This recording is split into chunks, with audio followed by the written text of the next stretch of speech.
आता डोळ्यांच्या सर्व आजारांवर अत्याधुनिक उपचार कणकवलीत, तेही अगदी माफक दरात.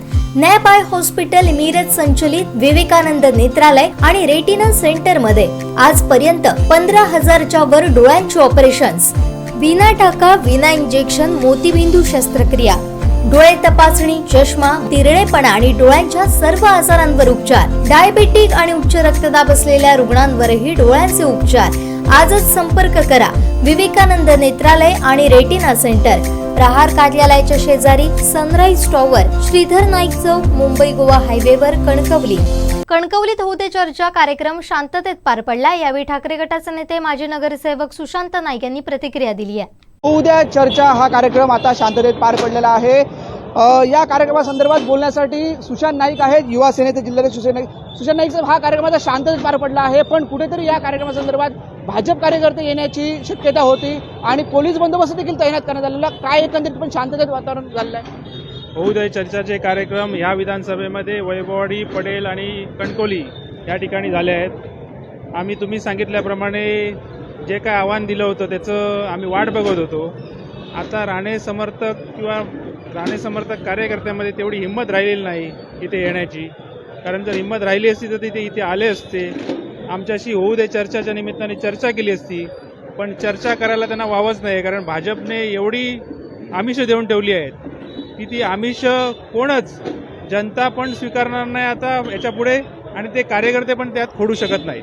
तुम्ही 10 प्रश्न आमदार नितेश राणे यांना विचारले होते, तशी बॅनरबाजी तुमच्याकडून सुरू झाली आहे, त्याला उत्तर देखील भाजपने बॅनरमधून दिलं आहे, त्याबद्दल काय? बॅनर तुम्ही बघितलात तर सर्व कामं केंद्र शासनाची सर्व कामं त्याच्यात टाकलेली आहेत.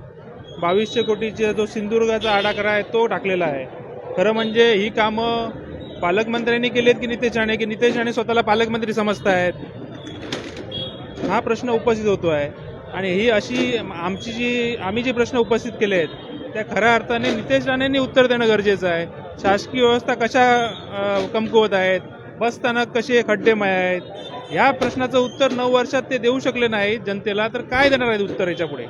तुम्ही पत्रकं जी वाटणार आहात त्या संदर्भात तुमची जी पत्रकं वाटण्याचं कामकाज सुरू आहे त्याबद्दल काय प्रतिसाद मिळतो? पत्रकं वाटल्यानंतर लोकांचा प्रतिसाद खूप चांगला मिळतो आहे, कारण हे आम्ही जे पत्रकामध्ये छापलं आहे ते सत्य आहे, आणि सत्य असल्यामुळे लोक म्हणतायत हे खरंच आहे. तुम्ही आमच्या मनातले प्रश्न इथे उपस्थित केलेले आहेत, आणि हे प्रश्न येत्या काळाच्या निवडणुकीमध्ये, कारण जनतेला प्रश्न कधी विचारणार, जनता जेव्हा निवडणूक जवळ येणार तेव्हा लोकप्रतिनिधींना प्रश्न विचारणार. त्यामुळे येत्या काळात जी निवडणुका येतील त्या ठिकाणी आमदार नितेश राणेंना आम्ही प्रश्न विचारणार आहोत, अशी लोकांची भूमिका आहे. युवा सेना उद्धव बाळासाहेब ठाकरे गटाचे युवा सेना जिल्हाध्यक्ष सुशांत नाईक यांनी सांगितलेलं आहे की आमदार नितेश राणे यांनी या प्रश्नांची उत्तर देणं गरजेचं आहे, पण अजून त्यांनी उत्तर दिली नाहीत.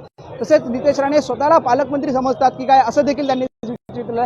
कणकवलीमध्ये हा जो होऊ दे चर्चा हा कार्यक्रम आता शांततेत पार पडलेला आहे. कुठेतरी याला भाजप कार्यकर्ते येतात, घोषणाबाजी करतात अशी शक्यता होती, पण कोणीही येथे आलं नाही आणि हा पटवर्धन चौकामध्ये हा शांततेत कार्यक्रम पार पडलेला आहे. आपण पाहतो की अजून देखील हे पोलीस जे आहेत ते इथे तैनात करून ठेवण्यात आलेले आहेत. पोलिसांनी या कार्यक्रमाला पूर्ण कवच लावले होतं, पूर्ण या कार्यक्रमासाठी कवच दाखल केलं होतं. ज्या दंगल नियंत्रण पथक असेल, त्यानंतर आरटीओ प्लाटून असेल, 7 अधिकारी असेल, 40 अंमलदार असतील, या सर्व जे आहे ते पोलीस अधिकारी हे ते दाखल होते. आता हा कार्यक्रम शांततेत पार पडलेला आहे. आमदार वैभव नाईक असेल, संदेश पारकर असेल, सतीश सावंत असतील, हे सर्वच जण आता इथून निघालेले आहेत. त्यामुळे कुठेतरी कणकवलीमध्ये जे वातावरण होतं ते शांततामय आहे, त्यामुळे कुठल्याही प्रकारचा अनुचित प्रकार घडू नये यासाठी पोलिसांनी खबर घेतलेली याच्यात एकंदरीत आपल्याला दिसत आहे. सुशांत नाईक यांनी कार्यक्रमाच्या संपल्यानंतर जी प्रतिक्रिया दिली आहे की कोणाची हिंमत झाली नाही ते येथे येण्याची, असं देखील सुशांत नाईक यांनी सांगितलेलं आहे. उमेश बुचडे, कोकण 7 लाईव्ह, कणकवली. आमचे दिवसभरातले सर्व अपडेट्स, ताज्या घडामोडी आणि थेट लाईव्ह पाहण्यासाठी सबस्क्राईब करा, लाईक करा कोकणचं नंबर 1 महा चॅनल कोकण 7 लाईव्हचं YouTube चॅनल.